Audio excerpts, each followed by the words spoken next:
Hello and welcome back to another episode of the Dugout All 12 teams as we preview all of the Premiership clubs 25-26 season. I'm pleased to be joined by Angus McGregor today, representing one of the newly promoted clubs, Livingston. First of all, Angus, how are you doing? Yeah, not too bad for having me on to talk about the upcoming season. Yeah, and then just to start, how does it feel be a Livingston fan at the moment? Obviously, off the back of the promotion, how's it going with Livingston at the moment? And how do you feel as a fan? Yeah, very very different compared to 12 months ago, essentially. Coming from the Premiership and getting relegated in the fashion that we did, where we were awful pretty much throughout the entire campaign. It's been like a really refreshing season to kind of regroup, and then obviously the success that we've had has been amazing, and the way that we've done it in as well. Being up at Dingwall for that dramatic playoff game is probably one of the best football moments I've had in my life. Just a great joy to actually be there for that. So aye, spirits are high at the moment. Decent enough kind of cup campaign as well to kind of keep that momentum going into the new season. We'll just see. We'll just need to see how long that feel good factor lasts. We do have a very very tough start, which we're maybe getting into. But aye, for now, it's very very positive.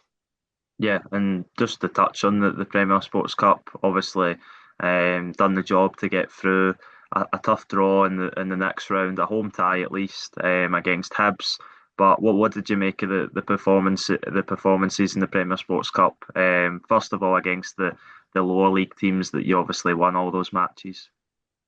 Yeah, I think that in the Premier Sports Cup, like we do have quite a tendency to maybe not show up quite as well as we maybe should do. Like quite a lot of people might look at some of the results, like 2-1 against East Fife, 2-0 against Borough Rangers, and maybe thinking that we should maybe be doing a little bit more like that. But I think Martindale very much does kind of treat it as pre-season still.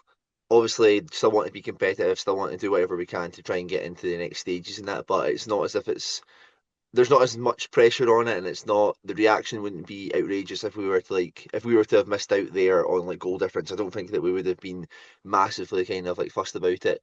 Obviously, us getting through is like the main positive in the end. But yeah, I think it's an interesting one as well when it comes to the Premier Sports Cup. That so we've done the job.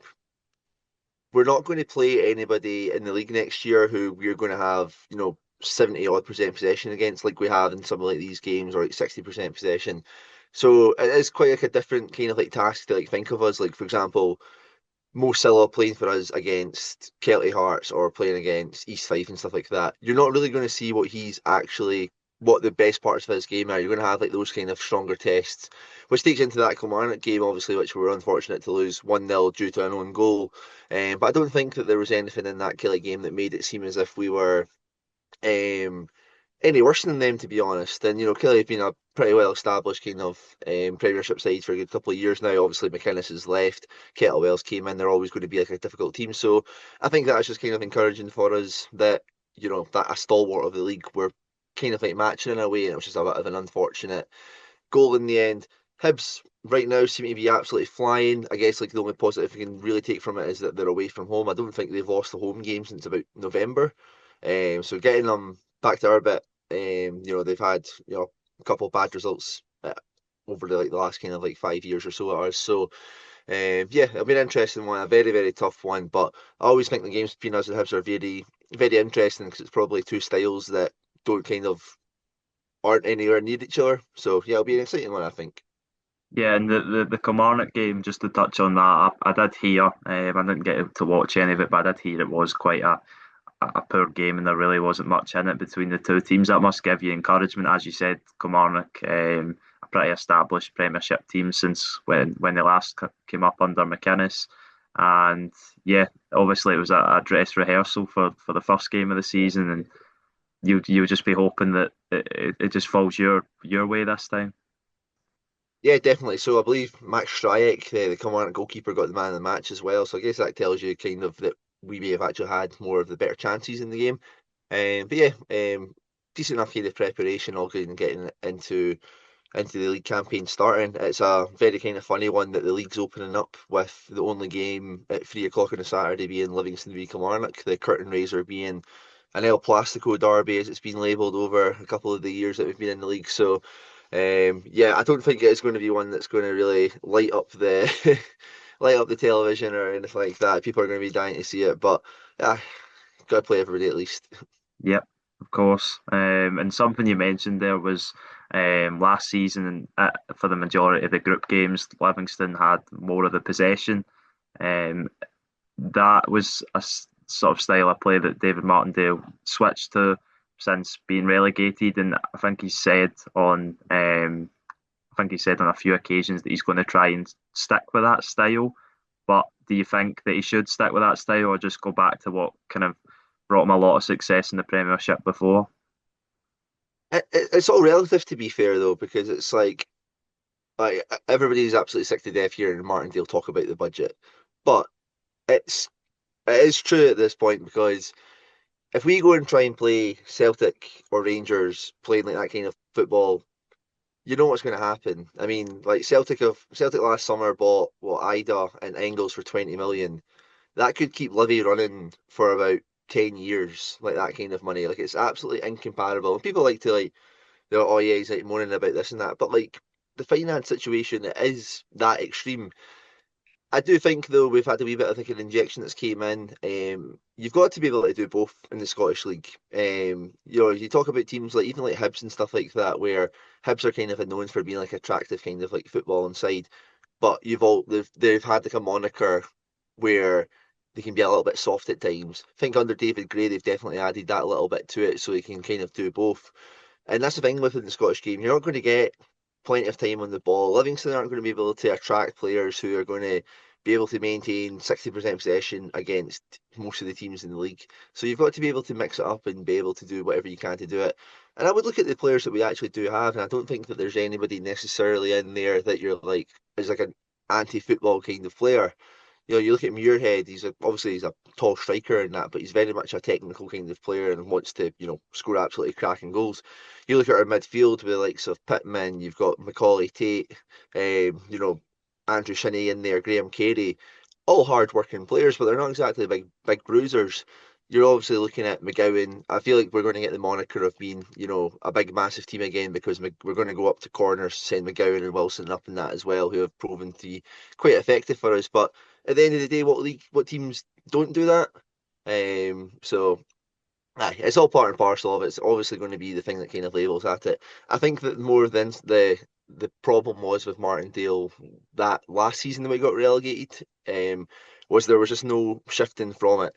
Like Bruce Anderson and stuff like that started being like dropped to the bench in favour of like Curtis Guthrie for no real reason other than we are just putting it along, and that's where we ended up getting relegated because of it. So, I'm sure Davies maybe got a couple of tricks under his sleeve to to mix it up. Yeah. And we'll just go into the sort of squad and where it looks. Obviously, a lot of players in. I'm not 100% sure on this, but I think Livingston, if not, they've signed the most players in the league. I would I think imagine so, so. yeah. I think I counted 13. I'll start on the departures first. Six, I think there is, but the main one really is obviously Jamie Brandon moving on to Kilmarnock, and that'll probably be quite a big miss for you guys.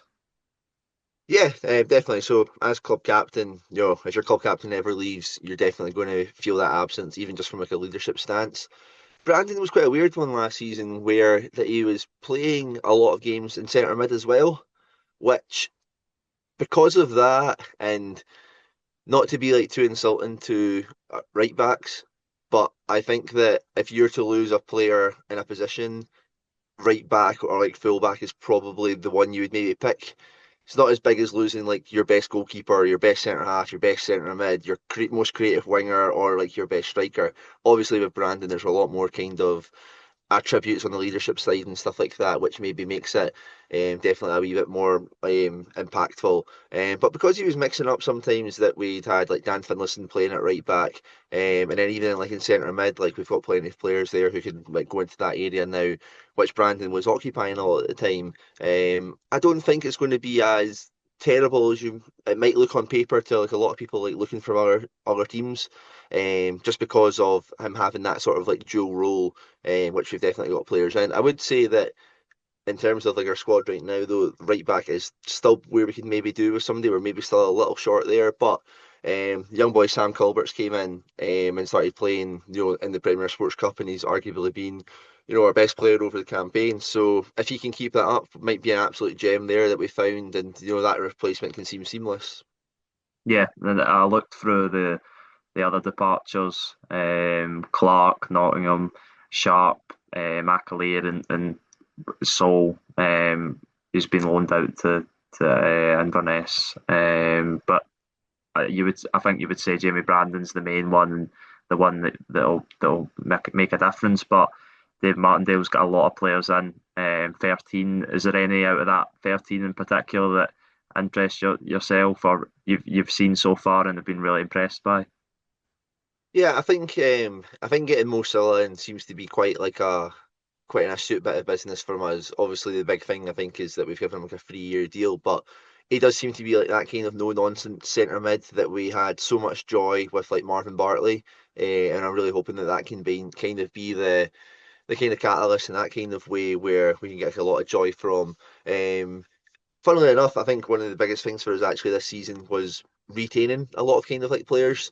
So Jerome Pryor was subject of some interest at the start of the transfer window. He's arguably the best goalkeeper we've had for like maybe even since like Neil Alexander, since the last time that we got promoted in the championship. Um, Getting him down, and he could be a massive difference for us. I think having a great goalkeeper in the Premier League can really make the difference as to whether you stay up or not. Danny Wilson was another one as well. I think if Danny Wilson had been at us the full season, we probably would have won the league. If he had been there from like the very, very start, the goals that he scored, and then obviously what he offers at the back as well. The fact that we only lost out in the title in the last day of the season, it could have been more of a title race in that kind of regard. So getting him absolutely crucial as well. And then, Muirhead as well, signed a new contract. So those kind of three players, it's absolutely massive. You've also brought in Macaulay Tate again from Hearts for another loan, and him and Wilson sort of came in at the same sort of time and were absolutely fantastic for us. So yeah, I think that most Livy fans are probably quite happy with the squad that we had, and then it's just kind of adding a wee bit more depth. And I think with most of the signings, there's maybe a couple of question marks just to see whether or not they've still got the Premiership like kind of like in them. Like, is Zach Rudden going to add that much? He did come on in that game against Kelly Hearts and looked very sharp, but again, it's against Kelly Hearts. Graham Carey, we all know the quality he has. Can he produce that on a consistent basis for us? So, yeah, I think there's a lot of players that, as you can see, 13 players in. There's going to be a time to like bed in a lot of them. They're going to maybe have to wait for a chance as well. But hopefully, we can add that wee bit of extra quality that a bit of quality and depth that we desperately need. Yeah, and I seen the contract extensions that you mentioned, and I think Montano and Shinnie extended as well. So another two players that have been at Livingston for a wee while now, and it's good to have that squad, that core of the squad, as well as the new signings. A few of the ones that I picked out that really interest me is Yannick Wanner, or Vanner, probably is how you say it, from Amstetten in the second division in Austria. 21 goals and assists in 32 games last season. So I don't know if you've been able to see him or if he's played yet, but he's one that looks like an exciting one because it's unusual for really a club like Livingston to sort of go abroad and look at other players. And I think we're seeing it more across the league now as well, which is, you could say, is not a good thing for Scottish football because it's less chances for homegrown players. But I think that's a discussion for another day. He he seems like the kind of player that Martindale brings in and then sends out on loan to. I could see him easily being sent out to like Arbroath or something like that. So he came on, made his debut in the Brora game, and Brora, what Highland League team and stuff like that. He did seem a bit timid. He seemed a bit like he wasn't quite sure, like if he could just go and run at the player or anything like that. And I think that there's definitely going to be a wee bit of time where he needs to adapt to the Scottish game because I don't know if he'll be used to the kind of intensity of it. Obviously, he must be showing like a decent enough skill level to have like a goal output as you've mentioned just there. But people always say about the Scottish game where the physicality of it can be quite unmatched. So yeah, it'll be interesting to see what kind of happens with him. I would not be shocked if yeah, if we send him down for some maybe in half a season or that, see how he gets on, and then possibly come back in like January. But yeah, like it's an exciting kind of like signing. Again, he's a diminutive winger, which will maybe help Martindale get rid of like the big like hammer thrower kind of like reputation or that if he does come off. But aye, hopefully a wee bit more confidence in that, and then we can see what he's really about. Yeah, and a couple of signings from Premiership clubs. Denholm from Hearts. I think the hope there is that he'll be like Macaulay Tate, obviously, not as well reputation wise, but he's a player who is obviously still young and can still grow. And then the other one, obviously Adam Montgomery on loan from Celtic, who was on loan at Queens Park. It was last season, wasn't it? Yeah, it was. And he scored on his debut the other day. So yeah, I think David Martindale's building a good squad, and I think Livingston are giving themselves the best chance to do well this season in the Premiership. Obviously, it's a step up, but that's why they've got so many players in. What areas would you say in particular still need strengthened? I think you mentioned right back. Is there any, including right back, and any other areas that? Yeah, I think right back, definitely. So Dan Finlayson wasn't always playing. Obviously, Dan Finlayson was sharing the position with Jamie Brandon last season, based on if Jamie Brandon was going to play centre mid or not. Cammy Kerrs came in, and as you mentioned, there he was at Queens Park for I think 2 years. Again, he's one of the ones. As he's still got the Premiership quality in him. I also think that Martindale said that he's injured until the new year. So we'll need to see how that goes. But aye, the boy Gilberts came in, him and Finlayson. Are they going to be good enough to play a right back for us for half a season or something like that? I guess we'll need to see. In terms of the rest of the squad, I think we do have kind of like a lot of players here. Martindale's talked a lot about bringing like another striker in, but we've already got Muirhead, Rudden, Stevie May, and like Shinnie who can play up top. Yengi's still here for the time being, but I think that they're trying to obviously shift him. So I think that maybe a wee bit more strength in there if they're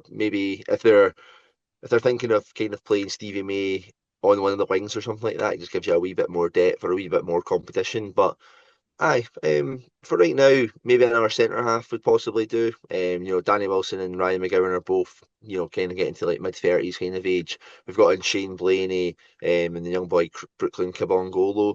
If we get one more in, it also just gives you a wee bit more security if you want to go to like a back three or something like that, like which I imagine we'll end up doing against, like Celtic and Rangers at some points.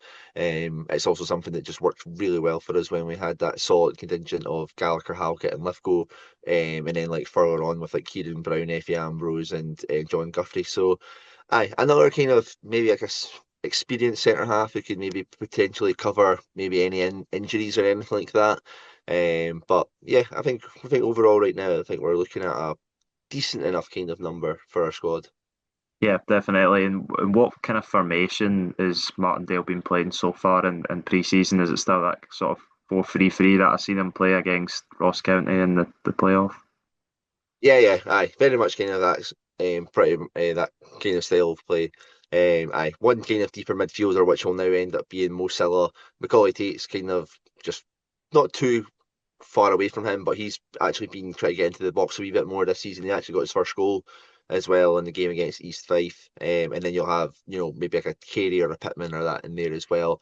Aye, I think that it's becoming a bit more of a natural 4-3-3. I think at the start of last season, he was trying to replicate, having Joel Newbley still out there, basically having a big tall striker out on the wing who can bring a ball down in his chest and like take players on.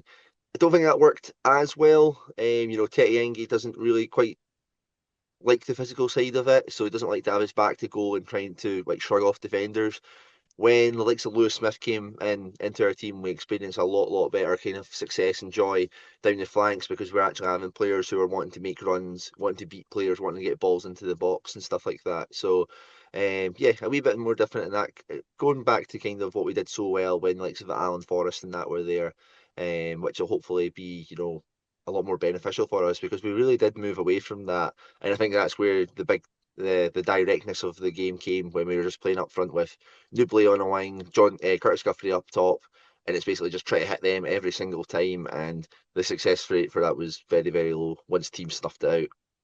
Yeah, and there's obviously you're doing well in the cup competition so far. If I had to get your expectations for the season, what you expect Livingston to do, not quite a prediction yet. I'll ask you that in a little bit, but if you understand what I'm trying to say, what you expect from Yeah, David Martindale in the squad. I mean it's survival really. It's we're going to be in the bottom half of the table for sure. We are the lowest budgeted team, the lowest supported team, so you would be it would be foolish for anybody to to expect anything otherwise. The league is full of really like solid teams. And actually, you look at it and you're like, teams like Kilmarnock and Motherwell, for example, are probably two teams who maybe get a wee bit kind of like disrespected and stuff like that for maybe a lack of quality or anything like that. But they're still really solid, hard to break down teams who can pull out results, and it's not like a massive shock or anything like that. And you're probably talking about them as being a lot of people's predictions to finish maybe like 8th and ninth. Yeah, So then you think of like all the teams who are going to be above them as well. You've got a really good Hibs team, you've got a really good Hearts team, Celtic and Rangers to kind of take care of themselves. Dundee United have proven themselves last season to be really good. Aberdeen's going to basically show up as well. So yeah, there's a lot of kind of good teams. I'm just thankful that there's two teams, there's two other teams within the league that I'm mildly optimistic about going head to head against and possibly finishing above. yeah. And the cup competitions, you expect much or Don't more really care focus to on be the league? honest. Yeah, Yeah, if we get far, we get far. Just kind of yeah, like the Premier Sports one, it's kind of tiered to help out like the bigger teams anyway, with him being obviously through because of European games and then seeded. So like you're kind of expecting that. Scottish Cup just with like a good away day, basically. That's all you're kind of like fancying. yeah. Of course, the league is the bread and butter. And if David Martindale can string together the few seasons he did in his last time in the Premiership, I'm sure that'll be a massive success for Livingston. And so you don't have sort of the thought of pulling the underdog story. And I know Livingston are probably even bigger underdogs than the both Dundee clubs, but they obviously both came up and got top six. I think it would be fair to say that that maybe is too far a stretch for Livingston, but you never know. Football's a funny game. But yeah, it's a massive season for Livingston, and yeah, hopefully the league is competitive. The league is competitive as it looks to be shaping up. Aye, definitely so. Yeah, I think that you're going to hear just Martindale probably in interviews as well for a lot of the season, just saying, like, well, we're just focusing on 10th, we're just focusing on 10th. There was even like the season that the last time that we got promoted, when we came up through the playoffs and we finished second in the league, even up until like the last games of the season, Martindale was still, because we just came up from League One in that season, Martindale was still saying, oh, like as long as we like keep ourselves like in the league and that's fine, even though we went on to finish second and then went on to win the playoffs. So yeah, not get too far above our stations, remain humble and hardworking. I think that's the ethos that's kind of trusted us pretty well throughout the years. And yeah, basically see where it takes us and hopefully ruffle up some feathers along the way as well.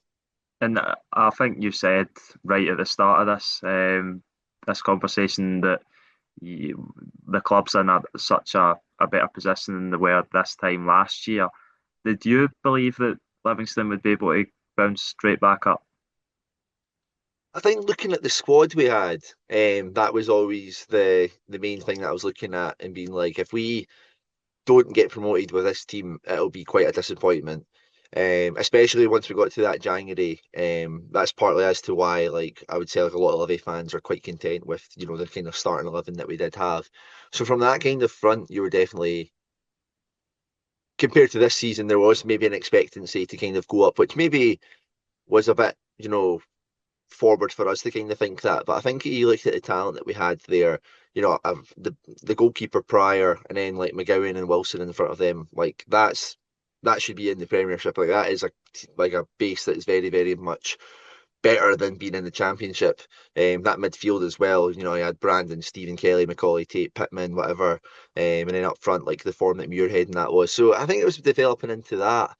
I think that with Livingston, you can never ever be too positive about anything like that happening. But I think that once we seen like how the team was playing, and like especially after the new year, there was like a real kind of confidence and an actual. We did think that we were good enough to go and do it, especially then with how the playoff situation went, where Ross County were shocking until like the run in for the playoffs and didn't really do too much better there. Even like Dundee kind of like managed to just edge it as well. So I think that we were looking, at like the 12th, 11th, 10th place teams in the Premiership, and we were like, what are they any better than us? Which also would have carried a lot of confidence into us. Yeah, and you mentioned it probably before and touched on where you think Livingston might land in the Premiership next season, but if I had to bite your hand off for an official prediction, where are you going? Yeah, I'll go for 10th for us. It's actually quite funny that it seems quite reflective of when we came up that last time. So we finished second, came up through the playoffs, and St Mirren it was who won the league, came up first, and St Mirren obviously played, the much more attractive football. I want to say that's the season that Lewis Morgan was there and was Yeah, it really, was. really I good for them. think it was. Yeah, And obviously, like St Mirren playing like this more attractive kind of football, was it Jack Ross would have been at the time as well, upcoming manager and stuff. Um, they were getting like a lot of plaudits and stuff like that, and people were like, a big team basically, St Mirren as well, decent support. The expectancy was for them to come up and to push on and like challenge for top six, or cement like their status in that there. Whereas a lot of people kind of like looked at us and were like, oh yeah, like they're just kind of like cannon fodder. There's like a similar kind of thing with Falkirk in us this year, I would say, where Falkirk are said to play, a much more attractive kind of style of football, and big team, big support. A lot of people tipping them for top six, which I find quite surprising to be fair. That season that we had with St Mirren ended up being in the playoffs, surviving was that the penalty shootout one? I'm not entirely sure. And we finished ninth quite comfortably. And it was because we adapted to the league a bit better on that kind of physical side and that competitiveness. And I do think that that may end up happening this year as well, where looking at Falkirk last season, Falkirk never beat us. They only scored one goal against us, and it was a penalty. They also didn't have the greatest record against like Ayr United and like Raith Rovers and stuff like that as well. Some of the better teams, and I do think that when like the going gets tough, they maybe don't rise to that kind of occasion. And I think that looking at their signings, they're probably due another good couple that can really beef them up. I think Brian Graham is slightly along that line, but I think that they're desperately needing a midfield kind of enforcer to kind of help, brawn up their team a little bit. I think that they do play, some decent stuff. But again, what I was saying to you about like us playing in the Premier Sports Cup, are Falkirk going to have 60% possession against most teams in the Premiership? Probably not. It's going to be, are they good enough like on the counter attack and stuff like that as well? So I do have optimism of finishing above them, and Dundee are also not looking too great. So right now, I'll stay simply modest with it and go for 10th place, and hopefully we can maybe claw up another couple of positions. But safety at the end of the day is the main thing. But aye, if you're asking me now, I'm going to have to back us to finish above Falkirk and Dundee at least. yeah, fair enough. Of course, you back your team. Well, Angus, I think that's all I've got for you. So thank you very much for your time. And go and check Angus out on Twitter. Is it just at your name, Angus McGregor? With an 11 at the end as well. Angus McGregor 11. So go and check him out on Twitter or X. And yeah, thank you very much for watching. Go and check out the Dugout Twitter at the Dugout 2024 and check out the TikTok as well. Thank you and goodbye.